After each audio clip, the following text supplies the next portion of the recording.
Right now, we're going to learn about employee-owned breweries. It's a business structure, obviously, that they're going to teach us about, that I've been fascinated with for years, so I can't wait to learn about it. From some of the top people in the industry. I'm going to introduce them one at a time, tell you who they are, and then I'm also going to tell you what beer they brought for you to pour, which is probably the fun part, too. All right, so first off, we've got Eric Wallace. He's the CEO of Hand Brewing Company. Eric, please join us up here right now. Yeah, there we go. Yeah, Eric. Eric's a good time, and he brought you Polestar Pilsner, right? All right, you got a mic right below you. Go ahead and have a seat. We're gonna mix up the beers. So just ask your volunteer which one you're getting poured. We're gonna pour all 5 of these throughout the event. We've also got Odell from Odell Brewing Company joining us today. Yeah. I've been to both of these breweries, and they make fantastic beer. Has brought you today Odell IPA. It's fantastic standby IPA of mine. Every time I come to Colorado, Odell IPA is on the list. So you're going to have that in your glass. We've also got Christine. Oh, and she told me how to do this. Wait, Parrish. Yeah, Christine Parrish is the CEO of New Belgium. And I would like to personally congratulate her on her promotion to that. She's been with the company for a long time, and she's running an awesome brewery over there. New Belgium brought you Snapshot today, another favorite of mine. All right, and then we've also got, did we actually get our, no, we didn't. That's all right, because we got Aaron Moberger from Harpoon Brewing Company. Come on up, Aaron. Harpoon's going to pour you a Take 5 Session IPA today. I was at Harpoon Brewery several years ago when the Craft Brewers Conference was back east, and just a great place. All right, so enjoy the beer in your glasses. If you end up empty, don't be afraid to just kind of hold your glass up, and the volunteers will help you out. They're very sweet. Be sweet to them. So today we're going to talk about employee-owned breweries.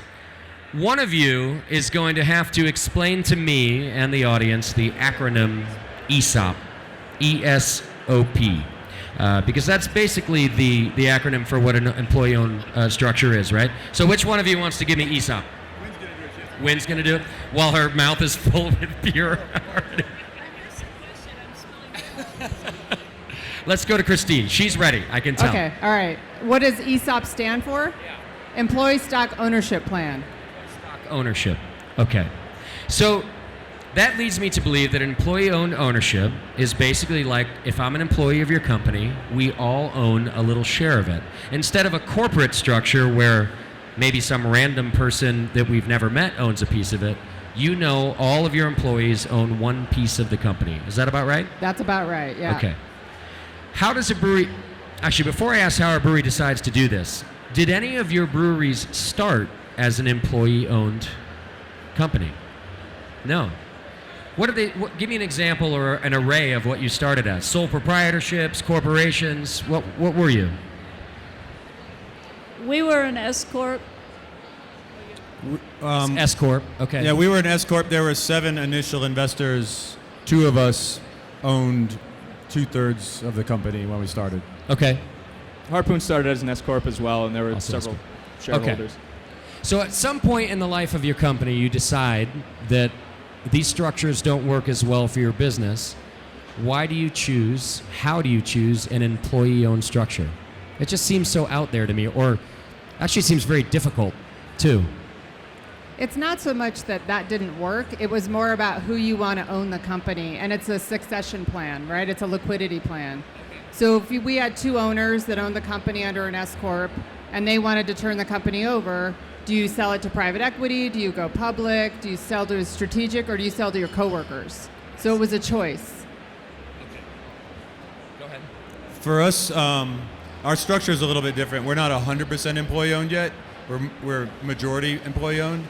But for us, it's succession plan is a long-term strategy. We can pull a little bit out over a large number of years. But for us, the primary region is cultural, so that we can align the traditionally conflicting interests of labor and capital together, and over the long term pull together and perhaps be a more efficient company who are competing against all of the stupid money that's out there being thrown at us. And it is being thrown around right now. Win? Yeah, and to add to what Eric and Christine said, another piece of it is when you're looking at this transition strategy and how you can perpetuate the culture and legacy of your company, turning to the people who've helped build it with you, who've been working with you for decades in some cases, seems to be the most obvious solution, because these are the people who will try to carry it forward in the same spirit that you started it.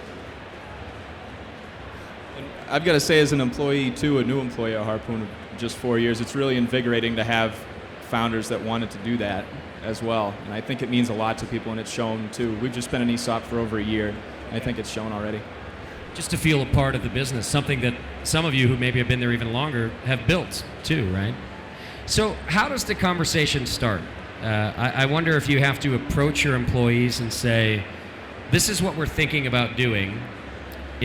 Does it cost them money to do so? Do they have to buy in?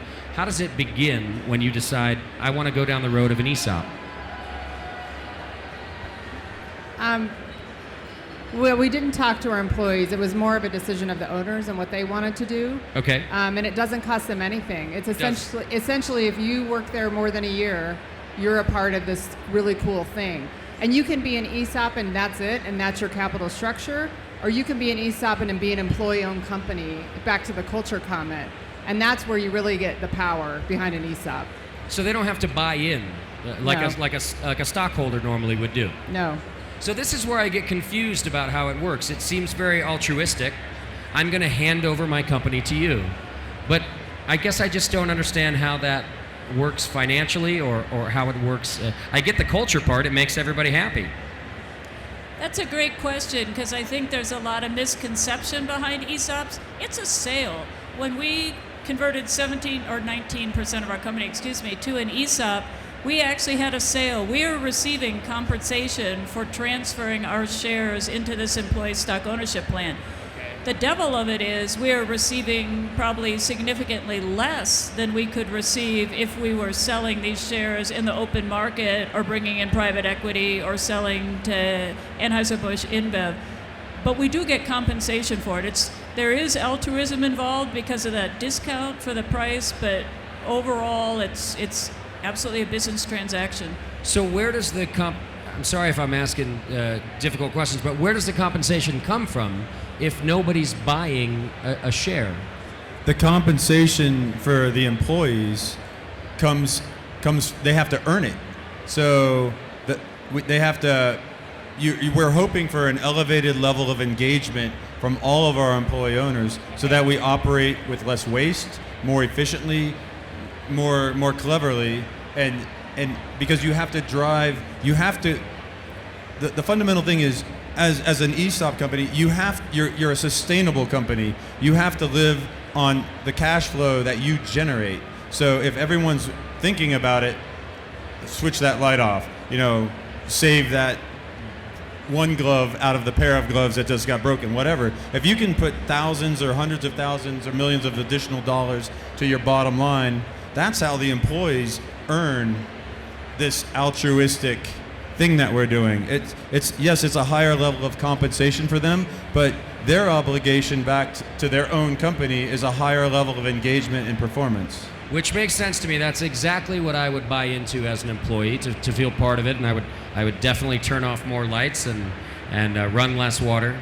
But I think when you were saying that it's a sale of your company, so the owners also received compensation, where does that compensation come from when you sell your company to the employees?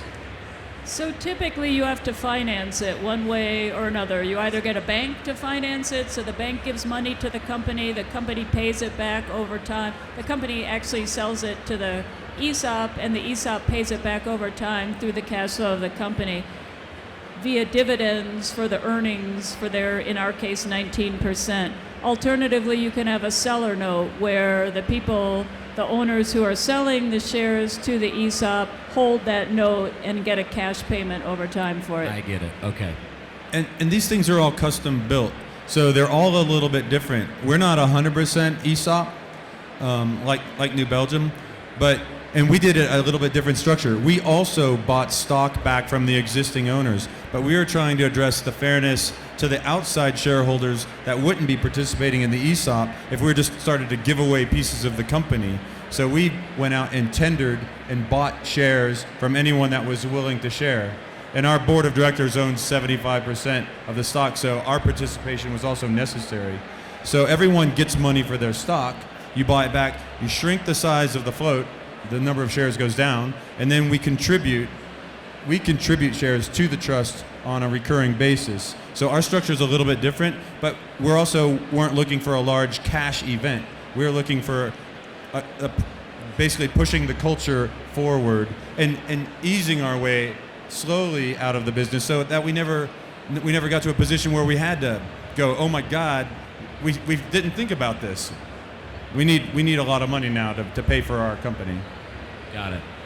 So if I'm a brewery, if I'm any kind of company really, and I decide I want to go down this path, I can look at examples like you, but is there an organization that comes in and helps you figure out how to do this structure? Especially because it sounds like obviously there are different structures. There's 100%, there's a mix. Who helps you figure out how to do this? You know, you really want a financial advisor, somebody that's really well versed in ESOPs, so you can understand what your options are. Because they're right, you can do it in a multitude of ways. So if you know what's important to you and where your boundaries are, then you can work with someone that will help you, put it together in a way that works for you. I was just going to say that the community of ESOP companies in the country, not just inside the brewing industry, but we have some great friends also in the Northeast who've reached out to us, and also breweries that reached out to us that are offer tremendous support, and we're always sort of willing to talk. It's funny, you'll go to conferences and somebody will just come up to you and start talking, and at the end you almost expect them to sell you something, and they just hand you their card and say, if you need anything, call me. And it's a really tremendous group of companies and people to work with it. And there's They that really support want to as share. well. Yeah. It kind of feels like what craft brewing feels like. 20 years ago, we're all this little bitty club, and now you go to an NCEO conference or an ESOP Association conference, and it feels the same way. All of these people have this, religious zeal for the ESOP structure. So what has been the result with employee efficiency, employee morale? What have you seen your companies transform into with this structure?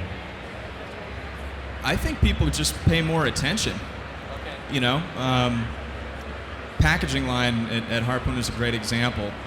Since we went ESOP, all the guys are talking about efficiency. So if you ask how the day on the line was before that, it was all right.